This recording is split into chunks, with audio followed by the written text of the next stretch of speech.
বৈশাখের বিকেল বেলায় তোমায় নিয়ে বকুল তলায় প্রেমের একখান গান শোনাবো।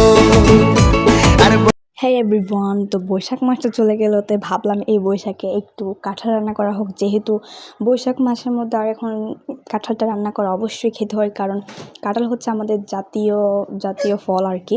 তো কাঁঠাল যদি না খাই তাহলে কীভাবে হয়, তো কাঁঠাল দিয়ে রান্না করব আজকে। তো কাঁঠালটা হচ্ছে ভালো করে হচ্ছে গাছ থেকে পেরে নিলাম। তো গাছ থেকে পাড়ার পর দেন হচ্ছে কেটে ফেললাম, আম্মু হচ্ছে এখানে কেটে ফেলতেছে। আর অনেকটা পরিমাণে কষও আছে, তো দেন আম্মু হচ্ছে তেল নিয়ে ফেললো হাতে আর কি। তো এক এক করে হচ্ছে মাংসের মতো হচ্ছে কেটে ফেললো। আর এখানে হচ্ছে শাক নিয়ে এলাম, এগুলো কী শাক দিয়ে আমি জানি না, শাক দিয়ে রান্না করবে। আর কাঁঠাল তো মেবি শাক বা কিছু দিয়ে রান্না করা হয়, সব জাতের জিনিস দিয়ে রান্না করা হয়। তো আমি ভালো করে এগুলো ধুয়ে নিচ্ছে, আর ওখানে কষ যেহেতু আছে এগুলো হচ্ছে ভালো করে ছেড়ে নিতে হবে।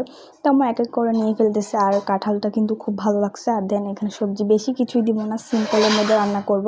তো এখানে হচ্ছে আপনার গাজর দিয়ে দিচ্ছি, তারপর আলু দিলাম। তো এইটাই হচ্ছে দিচ্ছি আর কি। আমরা বাসায় খাবো, হচ্ছে আমরা হচ্ছে বাসার ফ্যামিলির মধ্যে খাবো। তো এখানে হচ্ছে আম্মু এক এক করে দেখাচ্ছে কাঁঠালগুলো ভালো করে। তো কাঁঠালগুলো মেবি কালো কালো হয়ে যাচ্ছে এখানে, মানে ধুয়ে কেটে রাখার কারণে। তো এই আর কি। তারপর হচ্ছে আমরা হচ্ছে এখানে মুসুর ডাল মনে হয়, ঠিক জানি না এগুলো। আচ্ছা হ্যাঁ, মুসুর ডাল নিয়ে ফেললাম। মুসুর ডালগুলো ভালো করে ধুয়ে নিলাম এগুলো। তারপর ধুইতে নেওয়ার পর এগুলো হচ্ছে ভালো করে এখন কড়াইয়াতে দিয়ে দিব। তো কাঁঠাল কিন্তু খেতে কিন্তু অনেক ভালো লাগে আমার থেকে। আপনাদের কেমন লাগলো অবশ্যই জানিয়ে দেবেন। তো এখানে হচ্ছে কাঁঠাল রান্না করার জন্য একটা পাত্র বসিয়ে দিয়েছি। পাত্রের মধ্যে হচ্ছে এগুলো সিদ্ধ করা হবে আর কি। তো সিদ্ধ করার জন্য এখানে যা মশলা আছে, হলুদ, মরিচ, রাঁধুনি, ধনিয়া গুঁড়া যা আছে সবগুলো দিলাম। আমি হচ্ছে এগুলোর নাম জানি না।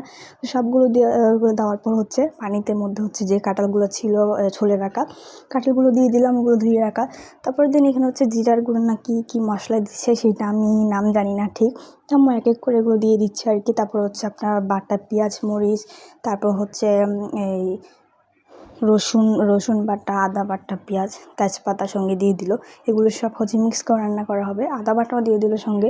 তো এগুলো মিক্স করে রান্না করা হলে আসলে অনেক ভালো লাগবে। আমি কখনো জানি না কীভাবে কাঁঠাল রান্না করা হয়, আম্মুই জানে। তো আমি হচ্ছে শুধু দেখে যে আমি কিন্তু শিখতে পারি না কোনো রান্না।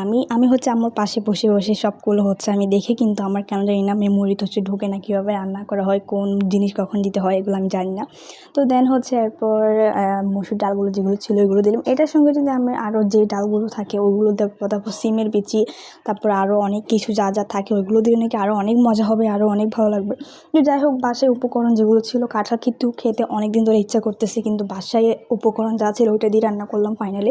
তারপরে দেন হচ্ছে শাকগুলো দিয়ে দিলাম, শাকগুলো ভালো করে ধুয়ে নিলাম। আর শাক তো গোটা দিলে ভালো, গোটা যদি না দিই তাহলে তো এগুলো একদম যদি একদম কুচি করে দিলে তো এগুলো একদম গলে যাবে, যার কারণে শাক দিয়ে দিয়েছি। তারপর হচ্ছে এগুলো ভালো করে নাড়াচাড়া করে নিচ্ছে।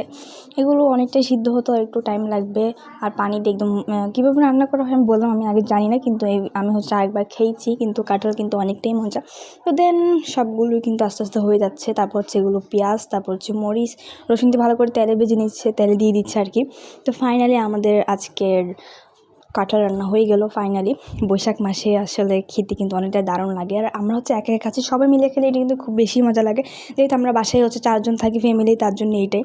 তো আমার আজকের কেমন লাগলো অবশ্যই কিন্তু জানিয়ে দেবেন। আর আপনারা কে খেয়েছেন রান্না করে এই মাসে বা এই বছরে, কে রান্না করে খেয়েছেন অবশ্যই কিন্তু জানিয়ে দেবেন। তো আমার ভিডিওটা কেমন লাগলো অবশ্যই জানিয়ে দেবেন। তো সে ভালো থাকেন, সুস্থ থাকেন, আল্লাহ হাফেজ। আবার নেক্সট কোনো ভিডিওতে দেখা হবে।